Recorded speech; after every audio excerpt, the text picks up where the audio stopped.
सर्वमंगलमांगल्ये शिवे सर्वार्थसाधिके शरण्ये त्र्यंबके गौरी नारायणी नमोस्तुते जगदम्बा नमोस्तुते महामाया नमोस्तुते। बोलो जगदम्बा मात की जय। राधे राधे। आज तीसरे नवरात्रे का दिन है और हम तीसरे नवरात्रे की कथा श्रवण करेंगे। तीसरे नवरात्रे में माँ चंद्रघंटा की पूजा की जाती है। माँ का जो स्वरूप है वो चंद्रघंटा का स्वरूप है। तीसरे दिन माँ चंद्रघंटा को समर्पित है। इस दिन माँ चंद्रघंटा की पूजा की जाती है। असुरों का संहार करने वाली, देवताओं का कल्याण करने वाली दुर्गा ने इस रूप को धारण किया था और माँ ने देवताओं के कष्ट को दूर किया था। माँ की बड़ी महिमा है। नवरात्रि के तृतीय दिवस यानी तीसरे दिन में माँ चंद्रघंटा की पूजा की जाती है। चंद्रघंटा को परम शांतिदायक और कल्याणकारी माना गया है। इनके मस्तिष्क पर घंटे के समान एक आकार का आधा चंद्र है, इसीलिए इन्हें चंद्रघंटा कहा जाता है। अन्य विशेषताओं की बातें करें तो इनके शरीर का रंग स्वर्ण के समान, एकदम स्वर्ण के समान चमकीला है, चमक रहा है, एकदम दमक रहा है, स्वर्ण की तरह है, एकदम जैसे स्वर्ण चमकता है वैसे। माँ चंद्रघंटा देवी के 10 हाथ हैं, इनकी 10 भुजाएं हैं और इनकी 10 भुजाओं में नाना प्रकार के अस्त्र शस्त्र सुशोभित हैं। इनकी शोभा को सुंदर करते हैं। एक और बात समझने वाली बात है, इनकी सवारी जो है वो सिंह है। अब इनका प्राकट्य कैसे हुआ? इनका जो प्राकट्य हुआ वो देवताओं के कल्याण के लिए हुआ।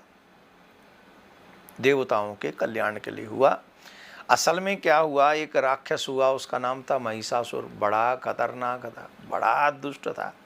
आज भी हमारे अंदर तमाम महिषासुर बैठे हुए हैं। ये नहीं सोचो कि पृथ्वी राक्षसों से खाली नहीं है। जैसे वीरों से खाली नहीं है वैसे राक्षसों से खाली नहीं। अरे जब मन में को विचार आ जाए तो समझ लेना चाहिए वही हमारे लिए महिषासुर है। और अहरनिश वो महिषासुर हम सब के अंदर हमको घेरे रखता है। ये बात तो मैं खैर आपको, क्योंकि बीच में महिषासुर की बात आ गई इसलिए आपको बता दिया। तो महिषासुर ने तप करके वरदान एकत्रित किए और वरदान एकत्रित करके देवताओं पे आक्रमण किया। और देवताओं पे तो आक्रमण आप सब समझते ही हैं। महाराज देवराज इंद्र बेचारा लेके वज्र को भाग गया, देवलोक खाली हो गया। तो महिषासुर ने आधिपत्य जमा लिया स्वर्ग में। सभी देवता तीनों देवों के पास में दौड़े दौड़े चले गए, त्राहिमाम त्राहिमाम, हमारी रक्षा करो, हमारी रक्षा करो, हमारी रक्षा करो। तीनों देवों ने पूछा, ब्रह्मा विष्णु महेश, पूछा भाई क्या हो गया? तो उन्होंने बताया महाराज ऐसे ऐसे मुसीबत में फंस गए। तो देवताओं के दुख को सुनकर तीनों देवताओं को बड़ा क्रोध हुआ, बहुत क्रोध हुआ। और जब उनको क्रोध हुआ तो क्रोध के कारण उनके मुख से जो तेज उत्पन्न हुआ, जो ऊर्जा निकली, वो एक जगह पर स्थापित हुई। और उसी ऊर्जा में देवगणों के शरीर से भी जो ऊर्जा निकल कर उस ऊर्जा में जाके मिल गई। और वो जो ऊर्जा थी वो सभी दिशाओं में व्याप्त हो गई। एक भयानक ऊर्जा चारों तरफ फैल गई। उसमें से माँ देवी का प्राकट्य हुआ। माँ चंद्रघंटा देवी का प्राकट्य वहाँ पर हुआ। और उन्होंने, उनसे देवताओं ने प्रार्थना की, नाना प्रकार के शस्त्र वस्त्र उनको दिए। और उन्होंने जब वो अस्त्र शस्त्र दिए तो देवी ने बिना कोई विलंब किए उन दुष्टों का वध किया, महिषासुर का भी वध किया। और वध करके उनका, देवताओं का, उनका भी कल्याण ही कर दिया। और इधर में देवताओं का जो स्वर्ग था वो उन देवताओं को प्राप्त करा दिया।